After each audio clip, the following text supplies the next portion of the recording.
नमस्कार साथियों, क्लास 11 के पॉलिटिकल साइंस की कक्षा में आपका स्वागत है। आज हम लोग शुरू करने जा रहे हैं 5वें चैप्टर विधायिका को। तो विधायिका जैसा कि नाम से यह स्पष्ट है, विधि शब्द से बना है। विधि का अर्थ होता है कानून।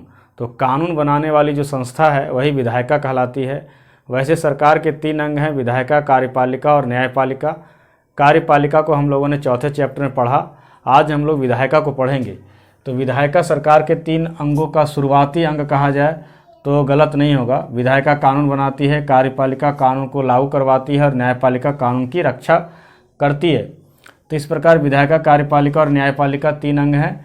विधायिका कानून बनाती है। और विधायिका का निर्माण कैसे होता है? विधायिका का निर्माण जनता के द्वारा चुने गए प्रतिनिधियों से होता है। जैसे संसद का निर्माण या फिर कहें विधानमंडलों का निर्माण जो विधायक और सांसदों के द्वारा होता है, तो विधायक और सांसदों का निर्माण जनता करती है। तो विधायिका विधि का निर्माण करती है, लेकिन जनता विधायिका का निर्माण करती है। इस चैप्टर में हम लोग मुख्य रूप से 5 चीज़ों को पढ़ेंगे।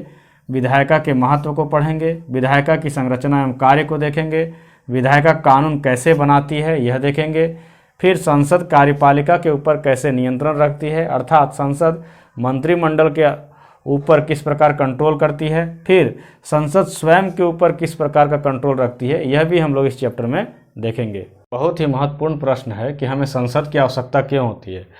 संसद जो है वे केवल कानून बनाने वाली संस्था नहीं है, बल्कि ये सभी लोकतांत्रिक प्रक्रियाओं का केंद्र है।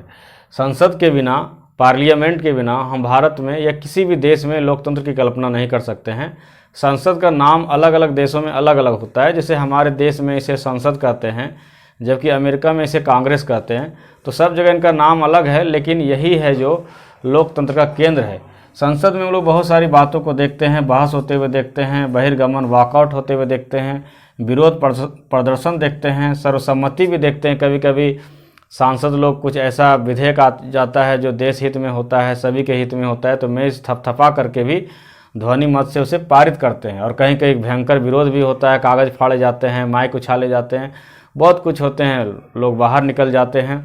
लेकिन ये सब लोकतंत्र का एक हिस्सा है। इससे हम लोग को इरिटेट नहीं होना है, बल्कि ये लोकतांत्रिक प्रक्रिया है। ये युद्ध से कई गुना अच्छा है।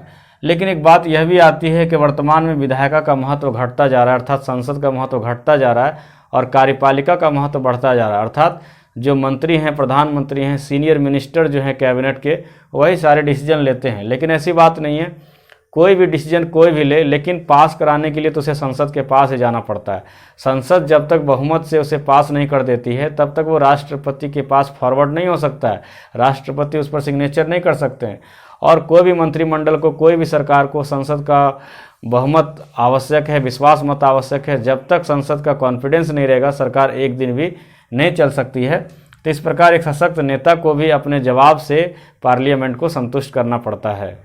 हमारी संसद, हमारी पार्लियामेंट बाईकैमरल है। बाईकैमरल का मतलब द्विसदनात्मक है। एक सदन का नाम है राज्यसभा और एक का है लोकसभा। राज्यसभा को उच्च सदन कहते हैं और लोकसभा को निम्न सदन कहते हैं। लोकसभा के सदस्यों का चुनाव जनता के द्वारा डायरेक्ट इलेक्शन से होता है, जबकि राज्यसभा के सदस्यों का चुनाव राज्य के विधानमंडलों के निर्वाचित सदस्यों के द्वारा होता है। अब संसद में 2 तरह के सदन रखने की क्या ज़रूरत है? एक संसद के खर्चे, वेतन भत्ते पे बहुत पैसा खर्च होता है, उसकी सिक्योरिटी पे बहुत पैसा खर्चा होता है। तो ये सवाल उठता है कि जब लोकसभा है ही तो फिर राज्यसभा की ज़रूरत क्यों है? इसी प्रकार राज्यों में कोई राज्य में द्विसदनात्मक व्यवस्था है। ये द्विसदनात्मक व्यवस्था विधानमंडल में एक विधानसभा कहलाती है और एक विधान परिषद। तो विधान परिषद की ज़रूरत क्यों है? जनरली ये कहा जाता है कि राज्यसभा या विधान परिषद में वैसे सदस्यों को रिवार्ड दिया जाता है, पुरस्कार दिया जाता है जो चुनाव हार जाते हैं और लेकिन पार्टी के प्रति वफादार होते हैं, और झूठ मूठ का सरकार पर खर्चा ज़्यादा होता है। 1 मिनट के लिए हम लोग यह भी देख लें कि किन राज्यों में, भारत के किन राज्यों में द्विसदनात्मक व्यवस्था है। तो भारत के कुल 7 राज्य थे, लेकिन अभी 6 राज्य हैं जहाँ की द्विसदनात्मक व्यवस्था है, जिसमें AP, आंध्र प्रदेश, कर्नाटक, महाराष्ट्र, तेलंगाना, UP और बिहार है। पहले जम्मू और कश्मीर में भी द्विसदनात्मक व्यवस्था थी, लेकिन अभी जम्मू और कश्मीर तो केंद्र शासित प्रदेश बन गया है। इसकी स्थिति अभी स्पष्ट नहीं है। तभी हम लोग मान सकते हैं कि ये 6 स्टेट हैं, आंध्र प्रदेश, कर्नाटक, महाराष्ट्र, तेलंगाना, UP और बिहार। खर्चे को बढ़ते हुए देखते हुए तेलंगाना में ये विचार चल रहा था कि द्विसदनात्मक व्यवस्था जो है, विधान परिषद की व्यवस्था समाप्त कर दी जाएगी। लेकिन हमारे केंद्र स्तर पर ऐसी कोई व्यवस्था नहीं है, ऐसा भी कोई विचार नहीं चल रहा है। यहाँ पर राज्यसभा भी चल रहा है, लोकसभा भी चल रहा है, तो इसका क्या महत्व है, क्यों इसकी ज़रूरत है, ये हमेशा ही प्रश्न चिन्ह लगा रहता है। एक विविधतापूर्ण देश भारत जितना डाइवर्सिटी से भरा हुआ है, ऐसे देश में माना जाता है कि लोकसभा पर्याप्त नहीं है सभी समुदायों और समाज को रिप्रेजेंट करने के लिए।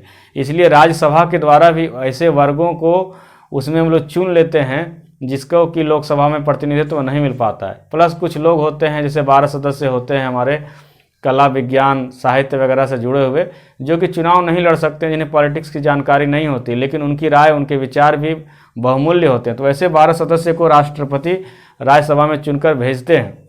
तो ये सब बात है। प्लस यह भी बात है कि राज्यसभा में जनरली ज़्यादा विद्वान लोग, ज़्यादा योग्य लोग जाते हैं, तो वो ज़्यादा गुणवत्ता वाला माना जाता है। फिर यह भी होता है कि अगर लोकसभा इमोशन में आकर के, हड़बड़ी में आकर के कोई कानून पास कर दिया, कोई विधेयक पास भी कर दिया, तो राज्यसभा में उसका रिकंसिडरेशन होता है, पुनर्विचार होता है, और इस प्रकार हमें अपने विचारों को फिल्टर करने का एक बहुत सुंदर अवसर मिल जाता है। हमारी संसद, हमारी पार्लियामेंट के 2 सदन हैं, लोकसभा और राज्यसभा। लोकसभा को निम्न सदन कहते हैं और राज्यसभा को उच्च सदन कहते हैं। तो चलिए हम लोग राज्यसभा के बारे में कुछ जानकारी प्राप्त करते हैं।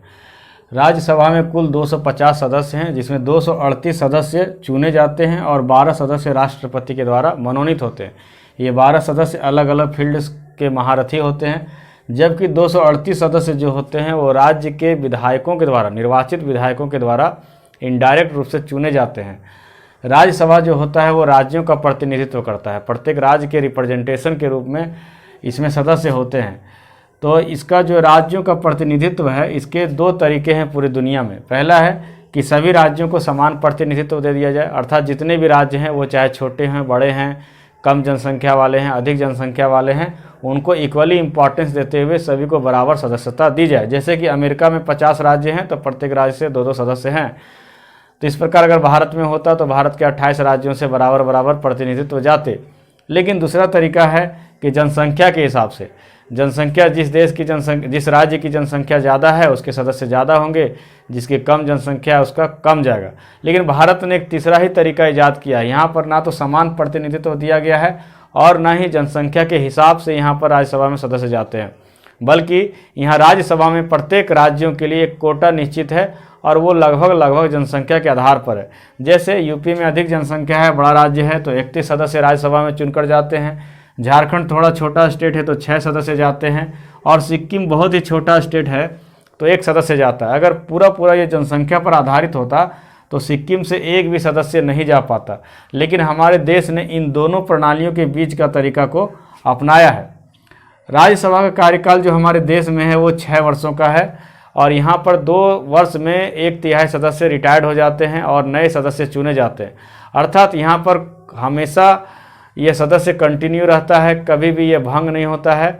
यहाँ पर 1/3 सदस्य प्रत्येक 2 साल में नए आते हैं, 1/3 सदस्य पुराने जो हैं वो रिटायर्ड हो जाते हैं, इनका 6 साल पूरा होता है। ये कभी भंग नहीं होता, और इसका लाभ यह होता है कि जब लोकसभा भंग होती है वैसे कंडीशन में आवश्यक कामों को राज्यसभा में निपटाया जा सकता है। हमारे देश की जो विधायिका है उसे पार्लियामेंट कहते हैं। संसद के 2 सदन हैं, राज्यसभा और लोकसभा। तो राज्यसभा के बारे में हम लोगों ने पढ़ लिया, अब लोकसभा के बारे में देखेंगे। लोकसभा का जो सदस्यों का चुनाव होता है वो प्रत्यक्ष निर्वाचन पद्धति के द्वारा होता है, सार्वभौमिक व्यस्त मताधिकार के द्वारा होता है, अर्थात सभी व्यक्ति को वोट देने का अधिकार होता है जो कि एक निश्चित आयु को 18 वर्ष को पार कर गए होते हैं। हमारे देश को समान जनसंख्या वाले निर्वाचन क्षेत्र में बांट दिया जाता है, और ये लगभग 543 सीटों में बांट दिया जाता है। प्रत्येक सीट को हम लोग संसदीय निर्वाचन क्षेत्र कहते हैं।